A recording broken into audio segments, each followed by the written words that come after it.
Hi guys, it's Miss Checka.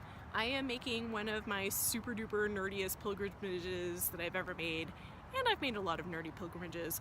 I'm at the house of James Murray. Well, I'm like a creepy stalker outside the house of Sir James Murray.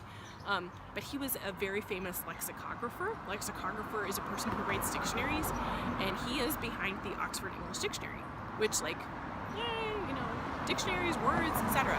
But the reason I'm here is that there's actually this really wild story about one of the people who is responsible for like 10,000 entries in the dictionary. Okay, so starting with James Murray, standard setup, very, hometown kid does well. He grew up in Scotland, 1800s. His family didn't have a huge amount of money, but he had like big dreams of bettering himself. I read in a book this like adorable story about how he didn't have enough money to go to school, but he studied Latin on his own, and then he was like a sheep herder, and he would practice Latin to the sheep, which is very charming. And I wish my students practiced like that, but whatever. One day, he also had a mutual improvement club with his friends, which I love. Like, I want to have a mutual improvement club with my friends so that we can better ourselves. And he eventually does fulfill all his dreams. He gets a really nice education. He becomes a professor. Yay, Professor Murray, whatever. Okay, so all of this culminates in a big job offer that he gets here at the University of Oxford, because I am in fact in Oxford, England. The university approaches him and says hey, we have a 10-year project for you to compile every single word in the entire English language. We're just gonna blow up the dictionary scene. We're gonna drop the mic so hard. This is gonna be the best dictionary anybody has ever compiled. Okay, they didn't say that, but they were thinking it in their hearts, because there was a dictionary beforehand, Ben Jonson's, yay, but they really wanted to make a spectacular one. And in their mind, this would take 10 years, 4 volumes. And that's not how it happened, because the English language is unbelievably and totally massive. It takes decades and decades and decades and decades. And if you try and buy a copy of an actual printed out copy of the Oxford English Dictionary today, they sell copies with teeny tiny print with magnifying glasses, or you have to buy basically 20 volumes that would take up half your house. The English language is really huge. But James Murray, being a smart guy, is well, there's no way that I, as one human, can do this, and there's not even a way that my department can do this. So he, many years before the internet, has a genius idea of let's crowdsource it. Let's get the whole country, let's get every English-speaking person to pitch in and help out. So he and his team started putting ads at the back of books, and the ads were really specific in the format that they wanted. So one of the reasons that people really trust the OED is that it has the history of the word, which is called an etymology. It has all of the different usages and definitions that a word might have.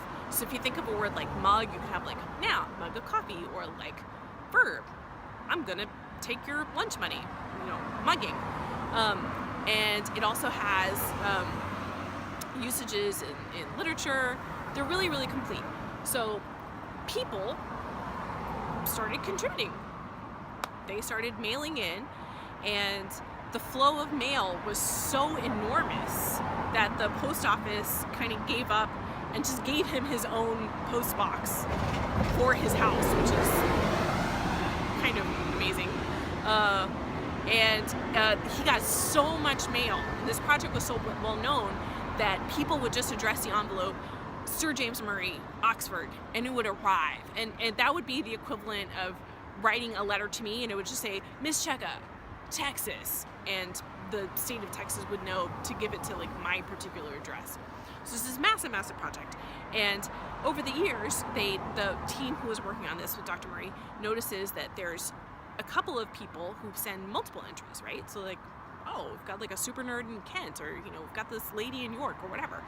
And this one name kept popping up, Dr. W.C. Minor, Broadmoor Hospital.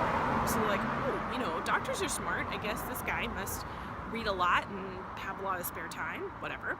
So after several years of getting hundreds and hundreds and then thousands and thousands of entries from this guy, they reached out to say like, hey, thanks so much, Dr. Miner, you do such a nice job, and also we're not paying you, so, kudos to you.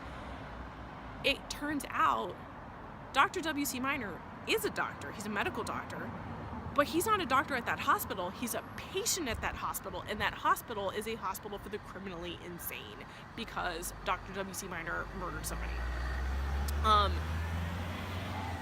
That's like the wildness. So W.C. Miner's backstory is that he was an American and he was a doctor during the Civil War, which is rough, y'all. It is rough. Like, if you were a doctor during the Civil War, that implies that you saw a whole lot of people die, that you had to like amputate a whole bunch of arms and legs with no anesthesia or very little anesthesia, and you saw like some pretty traumatic stuff.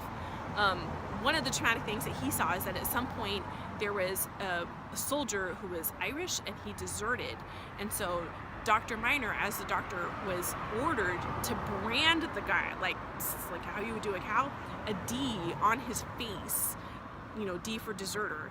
And after the war, when his mental health, this is the doctor, his mental health kind of deteriorated, that memory was very traumatic to him, and he became super paranoid about the Irish. He thought that like Irish people were after him. So after the war, he goes to England to visit his brother at the time and shoots somebody dead in a psychotic break. He just had like a paranoid delusion. And when he got arrested and was put on trial, it became very clear to everybody involved that he wasn't a murderer. Like, he didn't do it out of anger or out of malice. Like, he was mentally ill. And I just want to pause for a second and clarify, like, mental illness does not make you a violent person. And probably if he lived today with modern medicine, he would have been able to get a diagnosis, he would have had therapy, he'd be like a functioning member of society. But we're talking like middle of the 1800s. They thankfully recognized that he wasn't like somebody who wanted to be violent, but sadly, the only alternative that they had was a hospital for the criminally insane, which, I don't know how accurate this is, but I'm definitely picturing like Arkham Asylum from Batman, right? So he's in this prison for the criminally insane. During the day, he's lucid.